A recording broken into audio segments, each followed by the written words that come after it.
Sir, ఆడపిల్ల జీవితం కొంచెం పెద్ద మనసు పెట్టి ఆలోచించండి.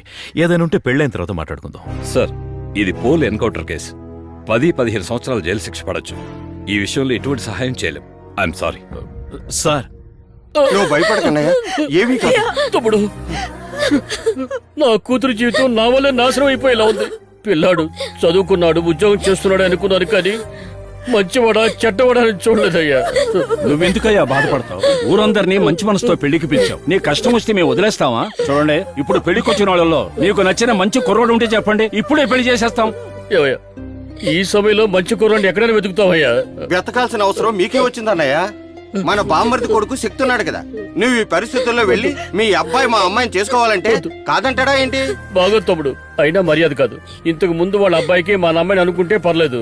పీటల మీద పెళ్లి అయిపోయింది, మా అమ్మాయి మెడలో మీ అబ్బాయి చేత తాళి కట్టించు అని ఇప్పుడు ఏ మొహం పెట్టుకుని అడగమంటావో చెప్పు. బావా, ఏం మాట్లాడుతున్నావు? నీ కుటుంబం ఒకటి, నా కుటుంబం ఒకటినా? దివ్య నా చెల్లెలి కూతురు. అది కంటతడి పెడుతుంటే నేను చూస్తూ ఊరుకోలేను బావా.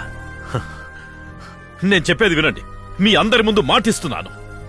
ఈ పెళ్లి జరుగుతుంది. ఇదే ముహూర్తానికి నా కొడుకు దివ్య మెళ్ళలో తాళి కడతాడు. కడతాడయ్యా. ఎందుకైనా మంచిది మీ వాడకు మాట్లాడుకోవచ్చు కదా. నా కొడుకు నా మాట జవదాటడు.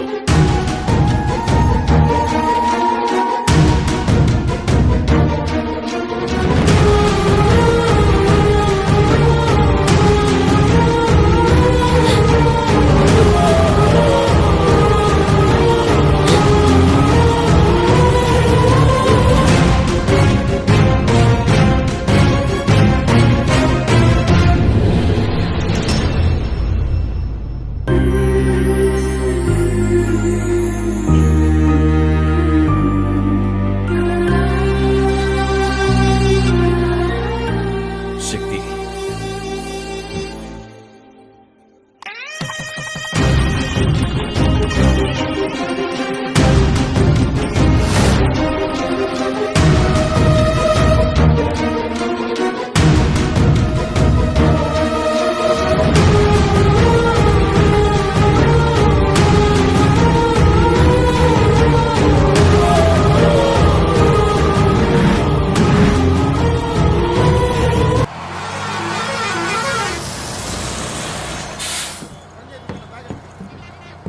అన్నా, తిరుమల టవర్స్కి వెళ్ళాలి. రండి సార్. ఆపన్నా, ఆపు ఆపు, ఇక్కడే తీసుకోనా.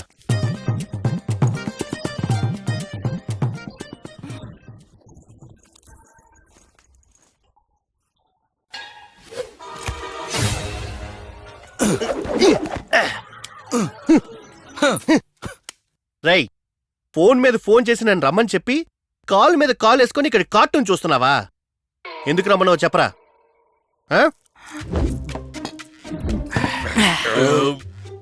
బోరు కొడుతుంది రా అని పిలిచినోడు ఫ్రెండ్, బీరు కొడదాం రారా అని పిలుస్తాడు చూడు, వాడే బెస్ట్ ఫ్రెండ్. నువ్వు నాకు బెస్ట్ ఫ్రెండ్ ఎవరా? అది సరే గాని ముందు నేను ఒకటి అడగాలి బ్రదర్. అడుక్కు. అది లవ్ మ్యారేజ్ మంచిదా, అరేంజ్ మ్యారేజ్ మంచిదా? చచ్చిపోదాం డిసైడ్ అయ్యాక ఊరేసుకొని చచ్చినా ఒకటే, గోదాట్లో దూకి చచ్చినా ఒకటే. కరెక్ట్ గా చెప్పావు బ్రదర్. ఒక అబ్బాయి సంతోషంగా జీవించగలడు, ఒక అమ్మాయి కూడా సంతోషంగా జీవించగలదు. కానీ ఒక అబ్బాయి అమ్మాయి కలిసి మాత్రం సంతోషంగా ఉండలేరు బ్రదర్. ఇప్పుడు ఇదంతా ఎందుకు నాతో చెప్తున్నావు? నేను మా ఆవిడికి డైవర్స్ ఇద్దాం అనుకుంటున్నాను.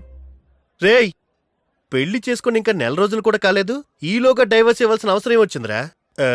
ఫస్ట్ నైట్ మ్యాటర్ పక్కన పెట్టి మిగతాదంతా చెప్పు. ఫస్ట్ నైట్ నుండే చెప్తాన్రా. ఫస్ట్ నైట్ రోజు 9ంటికి సంతోషంగా వెళ్ళి బెడ్రూమ్లో కూర్చున్నా. 10 అయినా రాలేదు, 11 అయినా రాలేదు. 12ంటికి వచ్చిందా? పనమ్మాయి వచ్చింది.